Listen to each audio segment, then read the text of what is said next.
یا ایہا الذین آمنوا صلو علیہ وسلموا تسلیما۔ بآواز بلند پڑھیں، الصلاۃ والسلام علیک یا سیدی یا رسول اللہ وعلی آلک واصحابک یا سیدی یا رحمۃ للعالمین۔ بندہ پروردگارم امت احمد نبی، دوست دار چار یارم، تابع اولاد علی، مذہب حنفیاء ملت حضرت خلیل، خاک پائے غوث اعظم زیر سایہ ہر ولی۔ گنج بخشی آپ کی مشہور ہے، ہم پہ کر کرم، کر کرم کروا کرم، دونوں جہاں میں رکھ شرم۔ سجد حجویر مخدوم امم، مرکد او پیر سنجر راہرم، خاک پنجاب از دم او زندہ گشت، صبح ما مہر از تبندہ گشت۔ شاہ است حسین بادشاہ است حسین، دین است حسین دین پناہ است حسین۔ سرداد ناداد دست در دست یزید، حقا کے بنا لا الہ است حسین۔ معزز سامعین ذوی الاحتشام، ادب خردگانی نگاہ محبت، برادران اسلام، السلام علیکم ورحمۃ اللہ وبرکاتہ۔ الحمدللہ، اللہ رب العزت کا شکر عظیم ہے کہ جس نے مجھے اور آپ کو سرکار صلی اللہ علیہ وآلہ وبارک وسلم کا امتی بنا کر ادب والوں میں رکھا۔ میں دعا کرتا ہوں کہ اللہ تعالی ہم سب کو قرآن پاک کا درس سن کر عمل پیرا ہونے کی توفیق عطا فرمائے۔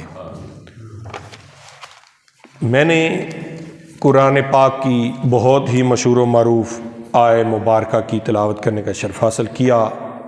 یہ دوسرا سپارہ ہے، اس میں رب تعالیٰ فرما رہا ہے، یا ایہا الذین آمنوا کتب علیکم الصیام کما کتب علی الذین من قبلکم لعلکم تتقون۔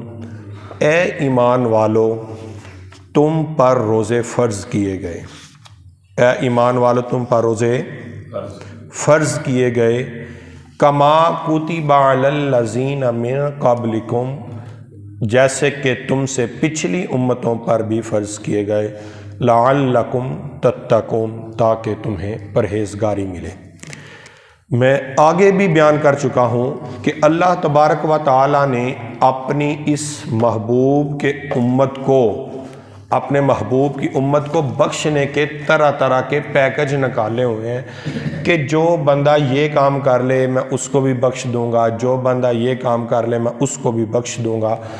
تو اللہ تبارک و تعالیٰ نے یہ جو پاک مہینہ آنے والا ہے رمضان المبارک، اپنے محبوب کے امتیوں کو بس یہ مہینہ عطا فرمایا۔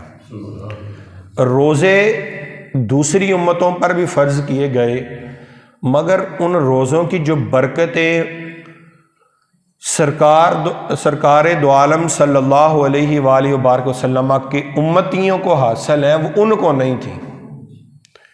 روزے ان کے بھی تھے، روزے ہمارے بھی ہیں، مگر یہ روزے رب نے اس مہینے میں عطا کیے، اس مہینے کی اپنی بڑی برکتیں ہیں۔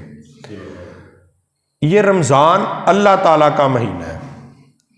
نماز پڑھتے ہیں اس لیے پڑھتے ہیں کہ جنت ملے، حج اس لیے کرتے ہیں کہ جنت ملے۔ نماز، زکوٰۃ، الغرض دنیا کا ہم کوئی کام کریں، اس کا جو رزلٹ ہوتا ہے، اس کا جو نتیجہ بندہ ڈیمانڈ کر رہا ہوتا ہے، وہ جنت ہوتی ہے۔ مگر روزہ ایک ایسی عبادت ہے، اس میں جنت تو ملنی ہے، مگر رب فرما رہا ہے کہ جو بندہ رمضان کا روزہ رکھے، روزے کی جزا میں خود دوں۔ سمجھائی کہ نہیں؟ دنیا کی کوئی عبادت ہو، اس کی جزا جنت ہے۔ رب فرما رہے روزہ ایسی عبادت ہے کہ اس کی جزا رب خود ہے۔ جو بندہ رمضان کے روزے رکھتا ہے، رب کا قرب اس کو ڈائریکٹ حاصل ہوتا ہے۔ اور اس مہینے میں رب نے بے شمار برکتیں رکھی ہیں۔ رب پہلے روزے کو جب افطاری کا ٹائم آتا ہے، 60,000 گناہگار جن کے اوپر دوزخ واجب ہو چکی ہوتی ہے، رب ان کو دوزخ سے نجات عطا فرماتا ہے۔ دوسرا دن آتا ہے، پھر 60,000 لوگ جن کے اوپر دوزخ واجب ہو چکی ہوتی ہے، ان کو جنت میں جگہ عطا فرما دیتا ہے، ان کو بخش دیتا ہے۔ دوسرے دن کے بھی 60,000 اور گنتی پہلے دن کی بھی ایڈ کر لیتا ہے، تو یہ بنتا ہے دوسرے روزے کو جو رب بخشتا ہے، 1,20,000 بندوں کو رب بخش دیتا ہے۔ تیسرے روزے کو 1,80,000 بندے بخش دیتا ہے۔ چوتھے روزے کو 2,40,000 بندے بخش دیتا ہے۔ یعنی روزانہ کی نئی 60,000 کی ایڈیشن اور پچھلے دنوں کی بھی ایڈیشن ایڈ کرتا جاتا ہے۔ جتنے بندے پہلے بخشے ہوتے ہیں ان کو بھی ساتھ انوالو کر کے نئے 60,000 مزید بخش دیتا ہے۔ پہلے دن کے 60,000 علیحدہ ہیں، دوسرے دن کے 1,20,000 نئے علیحدہ ہیں، تیسرے دن کے 1,80,000 مزید علیحدہ ہیں، چوتھے دن کے 2,40,000 علیحدہ ہیں۔ آپ خود حساب لگائیں کہ رب کی رحمت اتنی جوش پر ہوتی ہے، بغیر معافی مانگے رب سب کو پیا بخشتا ہے۔ اور 30ویں روزے تک آپ خود حساب لگا لیں رب کتنا کرم فرما دیتا ہوگا۔ سرکار دو عالم صلی اللہ علیہ وآلہ وبارک وسلم کی حدیث مبارکہ میں آپ سے بیان کرنے لگا ہوں۔ سرکار منبر پر تشریف فرما ہو رہے ہیں، جبرائیل امین آئے، سرکار نے پہلی سیڑھی پر قدم رکھا تو فرمایا آمین، دوسری سیڑھی پر قدم رکھا تو پھر فرمایا آمین، تیسری سیڑھی پر قدم رکھا پھر فرمایا آمین۔ صحابہ نے کہا حضور یہ کیا ماجرا ہے؟ آپ نے پہلی سیڑھی پر قدم رکھا پھر فرمایا آمین، دوسری سیڑھی پر قدم رکھا آپ نے دوبارہ فرمایا آمین، تیسری سیڑھی پر قدم رکھا آپ نے پھر فرمایا آمین، حضور یہ ماجرا کیا ہے؟ سرکار نے ارشاد فرمایا صحابہ جب میں پہلی سیڑھی پر قدم رکھ رہا تھا نا تو جبرائیل امین میرے پاس آ گئے، آ کے عرض کرنے لگے حضور ہلاکت ہو اس شخص کے لیے، ہلاکت ہو اس شخص کے لیے جس نے رمضان المبارک کا مہینہ پایا، رمضان کا مہینہ پانے کے باوجود غفلت میں پڑا رہا اور عبادت نہ کر کے اپنے اوپر دوزخ کو واجب کر لیا اور جنت سے پیچھے ہٹ گیا، اتنے سستے سودے میں پیچھے رہ گیا جو اس شخص کے لیے ہلاکت ہے۔ یعنی جب رب کی رحمت بٹ رہی تھی، رمضان المبارک اتنی برکتوں والا مہینہ تھا، تب بھی وہ بندہ جو پیچھے رہ گئے، اتنے سستے سودے میں جو پیچھے رہ گئے، اس کے لیے ہلاکت ہے۔ تو حضور نے فرمایا آمین۔ تو آپ خود سوچیں کہ جب جبریل امین فرشتوں کے سردار کہہ رہے ہو کہ جو شخص رمضان کو پائے اور اس میں عبادت کر کے جنت حاصل نہ کر لے اس کے لیے ہلاکت ہے، جب جبریل ایک بات کہے اور مصطفیٰ آمین کہیں تو بتائیں پھر وہ اس بندے کی وہ بدبختی کا کیا حال ہوگا۔ تو آپ یہ نیت کریں، یہ کوشش کریں اس رمضان المبارک کے مہینے میں آپ زیادہ سے زیادہ عبادت کر کے جنت کو حاصل کریں۔ آپ نے دوسری سیڑھی پر قدم رکھا، پھر فرمایا آمین۔ صحابہ نے پوچھا حضور دوسری سیڑھی پہ جب قدم رکھا پھر کیوں آپ نے آمین فرمایا؟ کہا جبریل امین نے عرض کی حضور ہلاکت ہو اس شخص کے لیے جو اپنی زندگی میں اپنے والدین کو پائے، والدین کو پانے کے بعد ان کی خدمت کر کے جنت حاصل نہ کرے، اس کے لیے بھی ہلاکت ہے۔ یعنی جو والدین کو پائے ان کی خدمت کر کے پھر وہ بندہ پیچھے رہ جائے، جو بندہ پھر پیچھے رہ جائے اس کے لیے بھی ہلاکت۔ حضور نے فرمایا آمین۔ اور تیسری سیڑھی پر جب قدم رکھا تو صحابہ نے پوچھا حضور آپ نے تیسری مرتبہ آمین کیوں بولا، کیوں فرمایا؟ تو حضور نے عرض کی، جبرائیل امین نے عرض کی حضور ہلاکت ہو اس شخص کے لیے جس کے سامنے آپ کا نام لیا گیا اور اس نے درود پاک نہ پڑھا ہو۔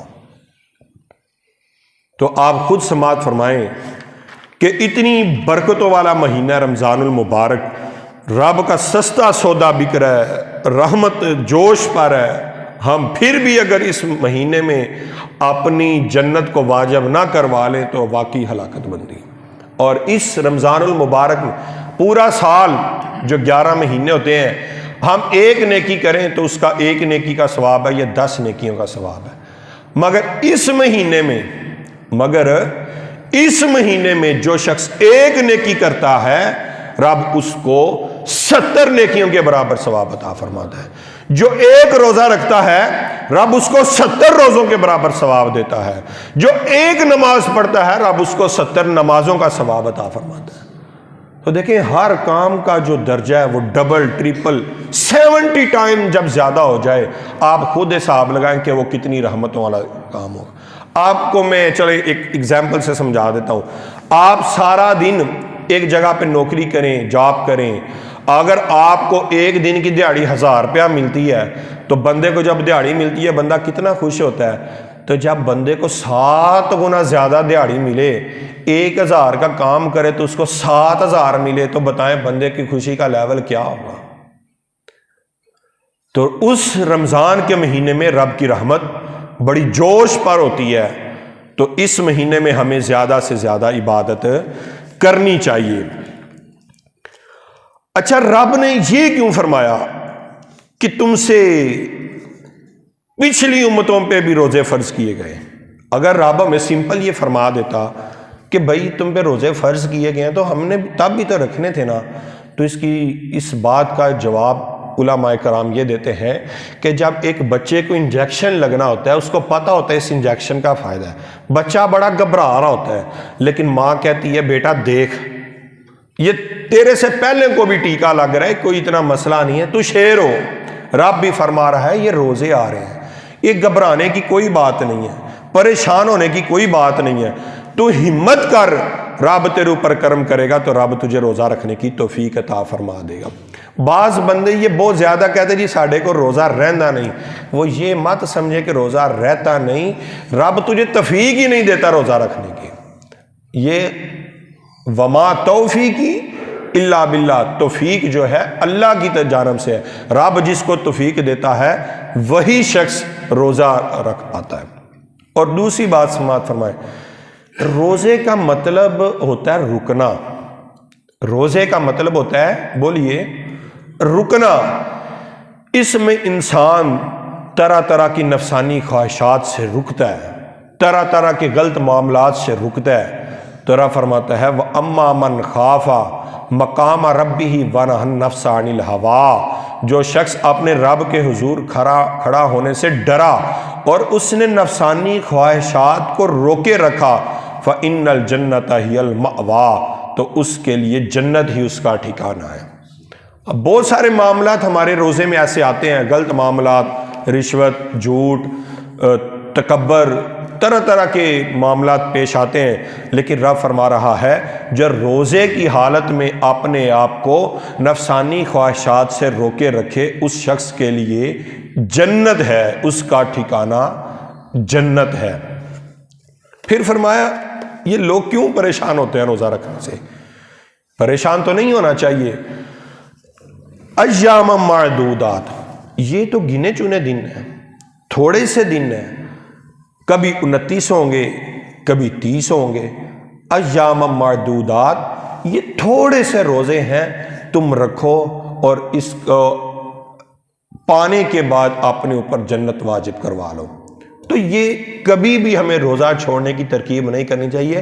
رہا فرمایا تھوڑے سے دن ہیں، گنتی کے دن ہیں جو رب کی رحمت، سیل کا وقت تھوڑا ہوتا ہے، سارا سال نارمل کام چلتا ہے، یہ جو موقع آتا ہے سیل کا یہ تھوڑا سا آتا ہے۔ ایام معدودات، تم اس میں ضرور بے ضرور تم روزے رکھو۔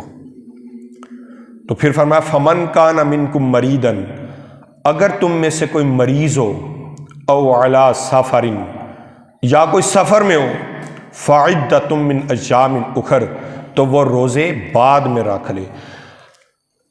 کسی حالت میں روزہ چھوڑنے کی اجازت نہیں، کسی حالت میں روزہ چھوڑنے کی اجازت نہیں۔ اگر ایک بندہ روزہ چھوڑتا ہے تو وہ سارا سال اگر روزے رکھے نا تو رمضان کے ایک روزے کے برابر وہ نہیں ہو سکتا۔ صرف 2 لوگوں کو چھوٹ ہے، ایک بیمار کو، اور وہ بھی بیمار ایسا بیمار جس کو ڈاکٹر کہے تو بیمار ہے، اور ڈاکٹر کے اوپر بھی ایسی شرط ہے کہ جو ایسا ڈاکٹر جو خود بھی ایمان والا ہو۔ حضرت صاحب ایسا ڈاکٹر جو خود بھی ایمان والا ہو، صاحب شرع ہو، جس کو سوجھ بوجھ ہو دین کی، وہ ڈاکٹر اگر کہے کہ بھائی اب تیری جان کو خطرہ ہے تو پھر تو جو ہے اس روزے کو نہیں رکھ سکتا، پھر بندے کو اجازت ہے، ورنہ روزہ چھوڑنے کی اجازت، بولیے اجازت نہیں ہے۔ تو ہمیں ہر حال میں روزہ رکھنا ہے۔ دوسرے نمبر پہ وہ لوگ روزہ چھوڑ سکتے ہیں جو حاملہ ہیں، وہ عورتیں جو حاملہ ہیں یا جو اپنے بچوں کو دودھ پلاتی ہیں۔ حاملہ ہے تو اس کی ذات کو یا اس کے بچے کو بیمار ہونے کا یا جان سے جانے کا خطرہ ہے، ایسی عورت روزہ چھوڑ سکتی ہے، ویسے عورت روزہ بھی چھوڑ نہیں سکتی۔ یا پھر اس کا دودھ سوکھ رہا ہے، اگر وہ بچے کو فیڈ کرواتی ہے تو اس کا دودھ نہ سوکھ جائے بھوکا رہنے کی وجہ سے، ایسی عورت کو روزہ چھوڑنے کی اجازت ہے۔ تیسرے نمبر پہ اگر وہ حیض کے اندر ہے یا نفاس کے اندر ہے، یعنی مہینے کی منتھلی ہے یا بچے کے پیدا ہونے کے بعد، ان صورتوں میں روزہ چھوڑ سکتا ہے، ورنہ عورت بھی روزہ نہیں چھوڑ سکتی، اور مرد تو کسی صورتحال میں روزہ نہیں چھوڑ سکتا، سوائے اس صورت کے کہ صاحب شرع ڈاکٹر اگر اجازت دے تو پھر وہ روزہ چھوڑ سکتا ہے، ورنہ روزہ نہیں چھوڑ سکتا۔ اگر وہ یہ کہے کہ میرا کام بڑا سخت ہے، اگر وہ یہ کہے کہ میں نے مزدوری کرنی ہوتی ہے، بال بچے کا پیٹ پالنا ہوتا ہے، تو پھر میں روزہ چھوڑوں، تو ایسی دین میں کوئی چھوٹ نہیں، روزہ اس نے ہر حال میں رکھنا ہے۔ اور او علی سفر، اگر وہ سفر میں ہے تو پھر روزہ چھوڑ سکتا ہے۔ سفر بھی اتنا نہیں کہ بندے نے 16 کلومیٹر سیالکوٹ جانا ہو یا 25 کلومیٹر وزیر آباد یا 20 کلومیٹر ڈسکا جانا ہو تو پھر بندہ کہ نہیں، 92 کلومیٹر کم از کم سفر کی شرط ہے۔ جس شخص نے 92 کلومیٹر کم از کم سفر کرنا ہو وہ شخص روزہ چھوڑ سکتا ہے، اور وہ بھی اگر اس کے اندر گنجائش ہے روزہ رکھنے کی پھر وہ ضرور رکھے، لیکن اگر اس کو خطرہ ہے کہ اگر میں اتنا سفر کروں گا 92 کلومیٹر تو پھر میری طبیعت خراب ہو جائے گی، وہ شخص روزہ چھوڑ سکتا ہے۔ تو مسافر کو بھی روزہ چھوڑنے کی اجازت نہیں، ما سوائے کہ اس نے اگر 92 کلومیٹر کا سفر طے کرنا ہو۔ 92 کلومیٹر کا سفر اتنا بنتا ہے کہ اگر ہم وایا وزیر آباد گجرانوالہ کاموں کی جائیں تو تب لاہور جتنا سفر ہو تو پھر یہ 92 کلومیٹر کا سفر بنتا ہے۔ تو رب فرما رہا ہے کہ کوئی بیمار ہو، کوئی مسافر ہو تو صرف اس کو روزہ چھوڑنے کی اجازت ہے، ورنہ شوقیہ طور پہ اگر اس کو کام کا کوئی برڈن ہے تو پھر وہ کہے میں نے روزہ نہیں رکھنا، تو ایسی بات غلط ہے۔ مثال کے طور پر اگر کوئی طالب علم کہہ دیتا کہ میرے روزوں میں پیپر آ رہے ہیں تو میں پیپر پڑھنا ہے، میں نے اسکول کا پڑھنا ہوتا ہے، یا دکاندار کے دکان پہ کھڑے ہونے کا میں نے کام کرنا ہے، یا اگر مزدور کا میں نے اینٹیں اٹھانی ہے تو میں یہ روزہ چھوڑ دوں، تو ایسا روزہ چھوڑنا کوئی اس کے لیے کوئی اس کے لیے آسانی کا سبب نہیں، اس کے لیے بڑی پریشانی ہونی چاہیے۔ اچھا، اب یہ جو انہوں نے روزے چھوڑے ہیں، اب یہ جو انہوں نے روزے چھوڑے ہیں مسافر نے اور بیمار نے، یہ جو روزے چھوڑے ہیں فَعِدَّةٌ مِّنْ أَيَّامٍ أُخَرَ، یہ دوسرے ایام میں ضرور روزے رکھے گا۔ اگر کوئی بیمار تھا تب بھی وہ روزوں کی قضا کر کے رمضان کے بعد روزے وہ ضرور رکھے گا۔ اگر کوئی مسافر ہے تو روزہ چھوٹ جاتا ہے وہ تب بھی روزے ضرور رکھے گا، یعنی روزے کی گنجائش کسی صورت میں نہیں ہے، روزے کی گنجائش کسی صورت میں نہیں ہے۔ وَعَلَى الَّذِينَ يُطِيقُونَهُ، اگر بندہ روزہ رکھنا چاہتا تھا، اگر اس نے روزہ نہیں رکھا تو اس کے لیے، یعنی کوئی خطرہ اسے، مثلا وہ بیمار ہے یا مسافر میں ہے، روزہ نہیں رکھ پایا، جب اس نے روزوں کی قضا کرنی تھی وہ بندہ بیمار ہو گیا اور بیمار ہونے سے وہ روزہ نہیں رکھ پایا تو پھر وہ 60 مسکینوں کو کھانا کھلائے۔ یعنی ایک بندہ تھا رمضان میں وہ ٹھیک تھا، وہ سفر میں تھا تو وہ روزہ نہیں رکھ پایا، لیکن جب اس نے روزہ قضا کرنا تھا تو قضا کے دنوں میں وہ بیمار ہو گیا تھا، پھر وہ 60 مسکینوں کو کھانا کھلائے گا، پھر اس کا فدیہ ادا ہوگا۔ فَمَن تَطَوَّعَ خَيْرًا فَهُوَ خَيْرٌ لَهُ، رب فرما رہا ہے کہ اگر وہ روزہ رکھنے کی طاقت نہیں رکھتا، اگر ایک بندہ بیمار ہے وہ روزہ رکھنے کی طاقت نہیں رکھتا لیکن پھر بھی وہ روزہ رکھ لے، فَمَن تَطَوَّعَ خَيْرًا، اگر پھر بھی وہ روزہ رکھ لے، فَهُوَ خَيْرٌ لَهُ، تو وہ اس کے لیے بہتر ہے۔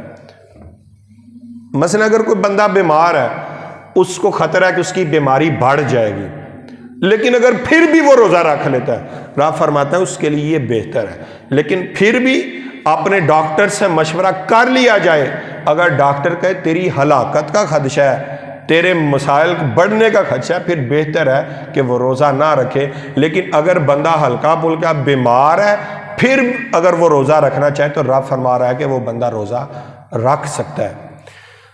اعلیٰ حضرت رحمۃ اللہ تعالیٰ علیہ، آپ بیمار ہو گئے تو آپ نے جب بیمار ہونا تھا رمضان میں تو شعبان کے اندر آپ کے والد محترم، یہ بھی اللہ کے بہت بڑے ولی تھے، اعلیٰ حضرت رحمۃ اللہ تعالیٰ علیہ، جن کی وجہ سے ہم بریلوی کہلاتے ہیں، یہ بیمار ہونا تھا رمضان میں۔ لیکن جو اللہ والے ہوتے ہیں ان کو اللہ کہتے ہیں نا کہ اتقوا فراست المؤمن، مومن کی فراست سے ڈرو۔ کیوں؟ المؤمن ینظر بنور اللہ، مومن جو ہوتا ہے یہ اللہ کے نور سے دیکھتا ہے۔ تو آپ کے جو والد محترم تھے یہ بھی بڑے نیک ہستی تھے، تو آپ نے اپنے بیٹے امام احمد رضا خان فاضل بریلوی رحمہ کو فرمایا کہ اے میرے بیٹے تو رمضان میں بیمار ہوگا۔ شعبان میں خواب آئی، خواب کے اندر بتا رہے ہیں کہ بیٹا تو رمضان میں بیمار ہوگا، تو روزہ نہ رکھ۔ تو آپ چونکہ وقت گزرا، روزے آئے، آپ بیمار ہو گئے، ڈاکٹروں نے بولا کہ تو روزہ نہ رکھ، لیکن آپ نے والد محترم کی بات مانی کہ میں نے روزہ رکھنا ہے۔ تو راوی لکھتے ہیں کہ حتیٰ کہ رمضان کے سارے روزے رکھے اور اللہ نے آپ کو صحت عطا فرما دی۔ تو بات کرنے کا مقصد ہے کہ چھوٹی موٹی بیماری ہو تو روزے کو چھوڑا نہ جائے، ہر حال میں روزہ رکھنا، اس کی گنجائش قطعاً نہیں ہے۔ ہاں اگر ڈاکٹر کہہ دے کہ تیرے ہلاک ہونے کا، تیرے فوت ہو جانے کا خدشہ ہے، تو پھر تو مثلاً اس میں تو گنجائش آپ نہیں نکال سکتا ہے۔ فوت ہونے کے جو آج کل بہت سارے معاملات ہیں، وہ ایک تو شوگر، جن لوگوں کی شوگر 300 350 400 رہتی ہے، ان لوگوں کے لیے مسائل ہو سکتے ہیں۔ لیکن اگر کسی بندے کی شوگر آلریڈی بڑی سیٹ ہے، 150 تک رہتی ہے کھانا کھانے کے بعد، تو اس ایسا بندے کو روزہ چھوڑنے کی گنجائش نہیں ہے۔ اور اگر بلڈ پریشر ہے تو بلڈ پریشر بھی اگر اس کا بہت زیادہ ہائی رہتا ہے، یعنی شوگر اور بلڈ پریشر اور اس طرح کے جو بہت زیادہ سویئر معاملات ہیں، تو پھر بندہ روزہ چھوڑ سکتا ہے۔ لیکن اگر بندہ کہے میرا پیپر ہے، میرے دکان کے اوپر کام بہت زیادہ، مجھے خارش ہے، تو پھر میں روزہ چھوڑ دوں، ایسا روزہ چھوڑنے کی اجازت نہیں ہے۔ اور آپ فرما رہے ہیں وَأَن تَصُومُوا خَيْرٌ لَكُمْ إِن كُنتُمْ تَعْلَمُونَ، کہ رب فرما رہا ہے تمہارا روزہ رکھنا بہت ہی بہتر ہے، اگر تم جان لو تو تم کبھی بھی روزہ نہ چھوڑو۔ اور اس رمضان کو رب نے بہت ساری برکتیں عطا فرمائی. ایک تو اس رمضان المبارک کو روزے کی وجہ سے برکتیں حاصل ہیں، اور دوسرا یہ کہ اس رمضان المبارک میں قرآن پاک نازل ہوا ہے. اب دیکھیں دوسرے انبیاء کو جو کتاب ملی وہ خود انبیاء سے لینے گئے اور رب سے لینے گئے، کبھی کوہ طور پہ، کبھی کسی جگہ پر، مگر یہ وہ مہینہ ہے اس میں رب نے سارے کا سارا قرآن پاک عرش معلیٰ سے پہلے آسمان پر نازل فرما دیا. پھر وقت گزرنے کے ساتھ ساتھ جیسے حضور کو ضرورت پڑی وقتاً فوقتاً جبرائیل امین اس ماہ میں قرآن پاک کو لے کر آتے رہے. قرآن پاک کا سٹارٹ بھی اسی ماہ سے ہوا اور اس کا اختتام بھی اسی ماہ سے ہوا. تو اس ماہ میں رب نے جو قرآن پاک کی برکتیں رکھیں وہ قرآن پاک کی وجہ سے اس ماہ کو برکتیں حاصل ہوئیں.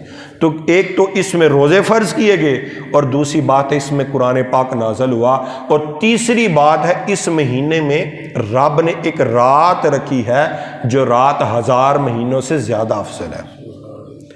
آپ دیکھیں ایک بنی اسرائیل کا ایک بندہ تھا جس کا نام تھا عابد شمون. بنی اسرائیل کا بندہ تھا، اللہ کا ولی تھا، اس کا نام تھا عابد شمون. وہ بندہ بہت ہی نیک تھا، پارسا تھا. آج کل تو ہماری عمریں ہوتی ہیں نا 60 سال 70 سال 80 سال، بڑا بھی 100 150 سال ہو، تب کئی ہزار سال عمریں ہوا کرتی تھیں. وہ بندہ اتنا نیک گزار تھا، نیک تھا، عابد تھا کہ وہ ہزار سال کے روزے رکھا کرتا تھا. سارا سال روزے رکھتا تھا، ساری رات عبادت کرتا تھا، سارا دن روزہ رکھ کر اللہ کی راہ میں جہاد کیا کرتا تھا. یعنی دن کو روزہ رکھنا، روزہ رکھ کر جہاد کرنا، ساتھ جہاد کرنا اور رات کو عبادت کرنا. اگر اوور آل لب لباب نکالوں تو وہ دن ہو یا رات ہو رب کی رات کی ہر وقت عبادت کیا کرتا تھا. تو وہ بہت جنگجو بندہ تھا. عابد شمون بنی اسرائیل کا ایک ولی تھا. اب وہ بندہ بڑا جنگجو تھا، جس میدان میں جاتا کفار کو وہ شکست دے دیتا، جدھر جائے وہ ہار جائے. کافر بڑے پریشان، بھئی کافر پریشان کہ یہ بندہ اس کا کوئی حل کرنا، یہ جس جنگ میں آتا ہے ہمیں جنگ ہرا دیتا ہے. انہوں نے اس کی کمزوریاں تلاش کرنا شروع کی. عابد شمون کی جب کمزوریاں تلاش کی نا تو پتہ چلا کہ اس کی بیوی کافر ہے. عابد شمون جو اللہ کا ولی ہے اس کی بیوی کافر ہے اور منافق بن کر اس کے ساتھ رہ رہی ہے. انہوں نے کفار نے ان کی بیوی تک رسائی حاصل کی تو ان کی بیوی نے کہا کہ یہ بندہ بڑا نیک ہے، بندہ بڑا پرہیزگار ہے اور طاقتور ہے، تم کبھی اس کو نہیں ہلا سکتے، تم کبھی اس کو ہرا نہیں سکتے. تو جو عابد شمون تھے اللہ کے ولی، ان کے جو بال تھے سر سے لے کر پاؤں تک تھے. تو ان کی بیوی نے ایک کلو دیا کہ اگر آپ ان کے بالوں کو پکڑ کر آپ ان کے پاؤں کے ساتھ باندھ دیں گے تو کبھی کھول نہیں پائیں گے. بیوی تھی نا، رازدان تھی.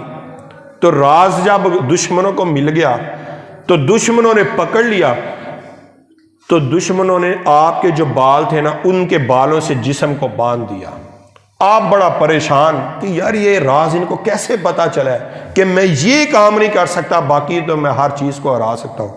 بہرحال آپ نے پھر رب سے دعا کی، یا اللہ ایک مرتبہ مجھے اس بیماری سے چھڑکا دے، میں 1000 سال عبادت کروں گا، 1000 سال میں جہاد کروں گا، 1000 سال میں تیری راہ میں روزے رکھوں گا، عبادت کروں گا. اب یہ ہزاروں سال 3000 سال بن جاتے ہیں. تو جب یہ خبر حضور کے صحابہ کو پتہ چلی کہ وہ تو ہزاروں سال عبادت کر کے رب کی مغفرت حاصل کر لیتے تھے، ہماری تو عمریں 60 70 سال ہے، ہم 1000 سال والی عبادت کیسے کریں. جب حضور اس بات کو سن کر پریشان ہوئے، رب نے جبرائیل کو بھیجا جبریل جا میرے آقا کے پاس قرآن لے جا۔ فرمایا جو شخص رمضان المبارک کی آخری 10 راتوں میں، آخری طاق راتوں میں جو بندہ لیلۃ القدر کو تلاش کر کے اس کے اندر عبادت کر لے، رب بنی اسرائیل کے اس شخص کی عبادت سے زیادہ اس بندے کو ثواب عطا فرما دے گا۔ جو بندہ اس رات کو عبادت کر لے گا، اس شخص کی 1000 سال کی، 1000 مہینوں کی عبادت سے بہتر وہ رات ہوا کرے۔ دیکھیں وہ شخص ہزاروں سال عبادت کرتا، ہزاروں مہینے جاگتا، جنگ کرتا، ہزاروں راتیں جاگتا، پھر اس کو جا کر کہیں وہ مقام حاصل ہوتا۔ رب نے مجھے اور آپ کو وہ رات عطا فرمائی کہ ہم ایک رات کو جاگ لیں، رب اس کے 1000 مہینوں سے زیادہ ہم کو ثواب عطا فرما دیتا ہے۔ تو رب نے اس مہینے کو یہ اعزاز بخشا کہ اس مہینے میں قرآن پاک نازل ہوا۔ شہر رمضان الذی انزل فیہ القرآن، اس مہینے میں قرآن اترا اور ھدی للناس، لوگوں کے لیے ہدایت بھی ہے، وبینات من الہدی والفرقان، اور اس میں ہدایت بھی ہے، اس میں نشانیاں بھی ہیں، فیصلے کے دن بھی ہیں۔ آپ بینات من الہدی کا جو بینات کا جو بیان ہے آپ واقع معراج میں سماعت فرما چکے ہیں کہ مثلا گانے بجانا، جھوٹ بولنا، آج کل کے حوالے سے میں آپ کو رب کی ایک نشانی بیان کر دیتا ہوں کہ حضور نے واقع معراج پر جب آپ گئے تو دیکھا کہ کچھ لوگوں کی زبانیں اور پیٹ کاٹے جا رہے تھے۔ حضور نے پوچھا جبریل بتا یہ لوگ کون ہیں جن کی زبانیں بھی کاٹی جا رہی ہیں اور پیٹ بھی کاٹے جا رہے ہیں؟ تو جبریل نے عرض کیا حضور یہ وہ لوگ تھے جو اپنے بادشاہوں کی جھوٹی خوشامد کیا کرتے تھے۔ سمجھ آ گئی کہ نہیں؟ اپنے پارٹی کے لیڈر کی جھوٹی خوشامد کرنا، پھر اس کے اوپر جو رب عذاب نازل کرتا ہے، یہ رب کی نشانی ہے۔ تو رب فرما رہے اس مہینے میں میں نے ہدایت کا سامان بھی بھیجا ہے، اس مہینے میں میں نے فیصلے کی باتیں بھی بھیجی ہیں۔ تو رب فرما رہے فمن شاہد منکم الشہر فلیصم، تہاڈی مہربانی جیڑا بندہ رمضان کا مہینہ پائے پھر اس کے روزے ضرور رکھے۔ بس ومن کان مریضا او علی سفر فعدۃ من ایام اخر، صرف ایک مریض کو اجازت ہے کہ وہ روزہ نہ رکھے اور ایک مسافر کو اجازت ہے وہ روزہ نہ رکھے۔ کیوں؟ یرید اللہ بکم الیسر ولا یرید بکم العسر، رب تمہارے ساتھ آسانی کا ارادہ فرماتا ہے، مشکل کا ارادہ نہیں فرماتا۔ اب بعض مریضوں کو بھی بڑا شوق ہوتا ہے کہ میں نے روزہ رکھنا ہے، پتہ ہے کہ وہ بندہ اگر بیمار ہو گیا تو پھر ہو سکتا ہے وہ روزے نہ رکھے، اس کی بیماری بڑھنے کا خدشہ ہے، تو وہ مہینے کے بعد وہ مسلسل عبادت کرتا رہے۔ لیکن ہمارے پاس کچھ لوگ ایسے بھی آتے ہیں وہ بیماری کی حالت میں ایک روزہ رکھتے ہیں، کئی ہفتے کی عبادت سے وہ ضائع ہو جاتے ہیں، کبھی وہ ہاسپٹل پہنچ جاتے ہیں، کبھی ان میں کمزوری اتنی ہو جاتی ہے۔ تو ہر بندہ روزہ رکھے، ہر بندہ روزہ رکھے، کسی کو اجازت نہیں سوائے مریض اور ایسا مسافر جس کا 92 کلومیٹر کا فاصلہ ہو، وہ مریض روزہ چھوڑ سکتا ہے، ورنہ روزہ نہیں چھوڑ سکتا۔ پھر آپ فرما رہا ہے جب تم روزے رکھ لو وَلِتُكْمِلُوا الْعِدَّةَ وَلِتُكَبِّرُوا اللَّهَ عَلَىٰ مَا هَدَاكُمْ، جب تم روزے رکھ لو تو اللہ کی بڑائی کرو اور جس نے تمہیں ہدایت دی، اور یہ روزہ رکھو اور ساتھ وَلَعَلَّكُمْ تَشْكُرُونَ، اور تم شکر ادا کرو۔ روزہ رکھنے کے بعد تم شکر ادا کرو۔ آخری آیت مبارکہ میں پڑھ رہا ہوں۔ اب بعض لوگ روزے نہیں رکھتے لیکن عید کی طرف وہ دوڑتے ہیں۔ بعض لوگ روزے نہیں رکھتے، بھئی آپ سماعت فرمائیں میری بات، بعض لوگ روزے نہیں رکھتے لیکن عید کی طرف وہ دوڑتے ہیں۔ رب فرماتے عید بے شک سب کے لیے ہے، لیکن اصل عید اس کی ہے جو بندہ رمضان کے روزے رکھے، جو رمضان کے روزے رکھے اس کی عید ہے۔ تو رب نے یہ جب سارا معاملہ فرمایا کہ رب نے پہلے بتایا کہ میں نے تم پہ روزے فرض کیے، پھر فرمایا اس لیے کیے تاکہ تم تتقون، تاکہ تم پرہیزگار ہو جاؤ۔ پھر رب نے فرمایا اس مہینے میں میں نے قرآن نازل فرمایا، پھر فرمایا اس مہینے میں میں نے ہدایت عطا فرمائی، پھر فرمایا اس مہینے میں میں نے فرقان عطا فرمایا، مثلا روشن فیصلے فرمائے۔ تو فرمایا اس مہینے میں جب میں نے اتنا کرم کیا تو جب تم سب کچھ کر لو، جب تم سب کچھ کر لو پھر وَإِذَا سَأَلَكَ عِبَادِي، پھر اپنے رب سے دعا کرو، فَإِنِّي قریب، میں تمہارے زیادہ نزدیک ہوں، اجیب دعوت الداعِ اذا دعان، جب تم سب کچھ کر لو پھر میرے سے دعا کرو، میں تمہاری ہر دعا کو قبول فرماؤں گا۔ پہلے نہیں فرمایا کہ دعا جو مانگو میں قبول کروں گا۔ آپ یاد رکھیں ایک بات، رب فرماتے ہیں وَاعْلَمُوا ان اللہ مع المتقین، اللہ فرماتے جان لو میں متقیوں کے ساتھ ہوں۔ اگر بندہ کہ میری تو دعا قبول نہیں ہوتی، بندہ یہ بھی تو دیکھے نا رب کی باتیں کتنی مانی ہیں، تو پہلے متقی ہو، پہلے تو متقی ہو، پھر رب فرماتا وَاعْلَمُوا أَنَّ اللَّهَ مَعَ الْمُتَّقِينَ، میں تیرے ساتھ ہوں۔ تو رب نے جب فرمایا نا کہ روزے رکھو، پھر فرمایا اب بندے پریشان تو ہوں گے نا کہ یار اتنی محنت کی ہے، تو اب کوئی تسلی بھی تو ان کو چاہیے نا۔ عید یہی ہے وَإِذَا سَأَلَكَ عِبَادِي أَنِّي فَإِنِّي قَرِيب، اے محبوب جب تیرے سے میرے بندے پوچھیں کہ ہمارا رب کہاں ہے تو فرما دے فَإِنِّي قَرِيب، میں تمہارے قریب ہوں۔ اچھا یا اللہ کتنا کو قریب ہے؟ رب فرما رہا وَنَحْنُ أَقْرَبُ إِلَيْهِ مِنْ حَبْلِ الْوَرِيدِ، ہم تیری شارگ سے بھی زیادہ قریب ہیں۔ ویسے میں کبھی کبھی سوچتا آتا ہوں اوپر دیکھنے کی بجائے بندہ اندر بھی تو رب کو تلاش کرے نا، یا اللہ تیری مہربانی ہے کام کر دے ہاں۔ لیکن یہ مقام تبھی آتا ہے جب رب فرماتا وَاعْلَمُوا أَنَّ اللَّهَ مَعَ الْمُتَّقِينَ، کہ تقوی والے ہو جو، پرہیزگار ہو جو۔ رب فرماتا ہے کہ جو یہ کر لے فَلْيَسْتَجِيبُوا لِي وَلْيُؤْمِنُوا، پھر وہ میرا حکم مانے، مجھ پر ایمان لائیں، لَعَلَّهُمْ يَرْشُدُونَ، پھر وہ بندے راہ پا لیں گے، اہدنا الصراط المستقیم پا لیں گے۔ دعا ہے اللہ تعالی ہمیں عمل کی توفیق عطا فرمائے۔ وما علینا الا البلاغ المبین، تمام احباب سنت ادا کر لیں۔ ایک اعلان سماعت فرمائیں۔